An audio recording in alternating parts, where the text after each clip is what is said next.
Imagine that you are a German soldier in 1943.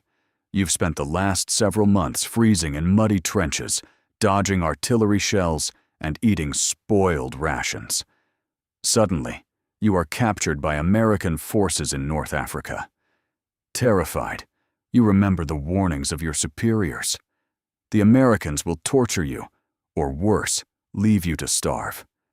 You are loaded onto a ship, expecting the worst. But when you finally arrive at your destination, instead of a brutal labor camp or a firing squad, you are handed clean sheets, a soft mattress, 3 hot meals a day, and access to a camp canteen that sells ice-cold beer, chocolate, and Coca-Cola. This is not a piece of historical fiction. During World War II, more than 370,000 German soldiers were shipped across the Atlantic and housed in nearly 700 prison camps scattered across the United States. Life inside these camps was so comfortable that it eventually sparked a wave of outrage among American civilians and frontline soldiers, who argued that the enemy was being treated far too well. How exactly did America's greatest enemies end up living a version of the American dream while the rest of the world was burning? To understand how nearly 500,000 Germans ended up in the American heartland, we have to look at a brilliant logistical solution born out of necessity in 1942. Great Britain was rapidly running out of food, space, and guards to hold the massive influx of prisoners they were capturing in Europe and North Africa. They begged the United States for help. At the same time, the U.S. military was facing an inverted logistical problem. They were sending thousands of Liberty ships across the ocean packed with troops and weapons. But those ships were returning to America completely empty.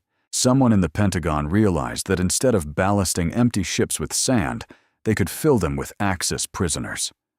The flow became a steady stream, with roughly 30,000 German prisoners arriving at American ports every month. For many of these men, especially the veteran troops of Rommel's Africa Corps, the culture shock began the moment they stepped onto American soil. Expecting cattle cars, they were instead placed into comfortable, upholstered passenger trains. As they looked out the windows, they saw bustling American cities completely untouched by the war, blazing with lights at night and filled with civilian cars. It was their first clue that the Nazi propaganda about an impoverished, collapsing America was an absolute lie. Once they arrived at the camps in states like Texas, Colorado, and Minnesota, the reality surpassed their wildest expectations. The United States government had decided to follow the Geneva Convention to the absolute letter. This wasn't done purely out of altruism. Washington knew that if they treated German prisoners humanely, Berlin would be much more likely to treat captured American GIs with the same respect. The resulting lifestyle was so lavish that the Germans themselves started calling the compounds luxury hotels. A typical day began at 5:30 in the morning with a massive breakfast. If the prisoners volunteered to work, usually on local farms or in non-military industries, they would head out by 7:30. At noon, they were served a lunch that was virtually identical in quality and portion size to what American soldiers were eating. By 4:30 in the afternoon, their workday was over, leaving their evenings completely free for leisure activities like soccer tournaments, theater productions, orchestra rehearsals, or university-level night classes taught by fellow prisoners. The food, in particular, was a revelation. While civilians back in Germany were enduring strict rationing and facing starvation, prisoners in the U.S. were eating fresh white bread, meat, condensed milk, butter, and fresh fruit. Documented records show that many German prisoners gained between 20 and 30 pounds within their first few months of captivity.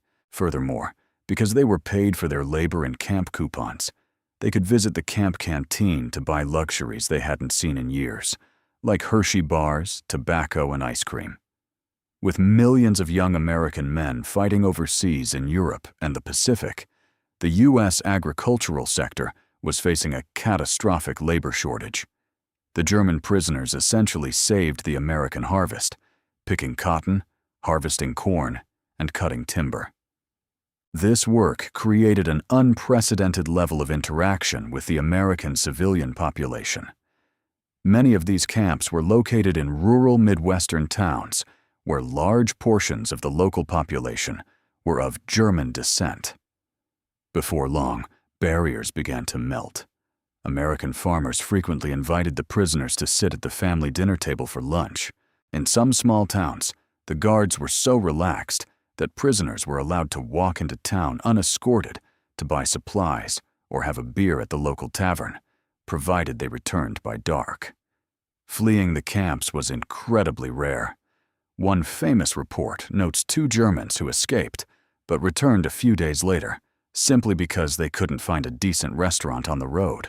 After all, why escape a place where you are safe from the horrors of the front lines and fed like a king? However, this domestic paradise did not sit well with the American public. As the war dragged on, public outrage began to boil over. American mothers, who had just received telegrams informing them that their sons had been killed fighting the Nazis, would open the local newspaper only to see photographs of smiling German prisoners drinking Coca-Cola and sunbathing. There was also a painful societal hypocrisy at play. In the American South, Jim Crow segregation laws were strictly enforced.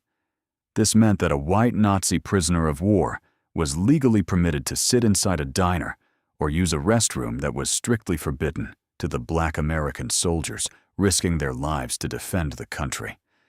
Inside the camps, a darker reality also lurked. Because the U.S. military failed to separate prisoners based on ideological beliefs, regular conscripted teenagers were locked up alongside fanatical, hardline SS officers and Gestapo agents. These Nazi zealots established a mini-totalitarian regime behind the barbed wire. They monitored their fellow prisoners constantly, and anyone suspected of becoming pro-American or speaking ill of Adolf Hitler was subjected to secret nighttime kangaroo courts. Dozens of German prisoners were systematically murdered or forced into suicide by their own fanatical comrades right under the noses of American guards. When the war finally ended in 1945 and the horrific atrocities of the Holocaust were laid bare to the world, the leniency in the American camps came to a grinding halt. The U.S. government immediately slashed rations to bare minimums and forced every German prisoner to watch documentaries detailing the liberation of Nazi concentration camps. For many regular soldiers, the revelation brought genuine tears of shock and shame. By 1946, the program was dismantled, and the prisoners were shipped back to a homeland that was completely decimated, divided, and starving. The transition back to reality was agonizingly harsh. Yet history shows that America's strategy of winning them over through the stomach yielded an incredible long-term victory. Post-war surveys indicated that over 70% of the repatriated German prisoners returned to Europe with a deeply positive view of the United States and democratic values. In fact, the experience left such an impression that an estimated 5,000 former German prisoners eventually saved up their money after the war, legally emigrated back to the United States, and chose to live out the rest of their lives as free citizens in the very country that had once held them captive. In the end, the most effective weapon against fascism wasn't just found on the battlefield, but in the surprising power of dignity, abundance, and a scoop of American ice cream.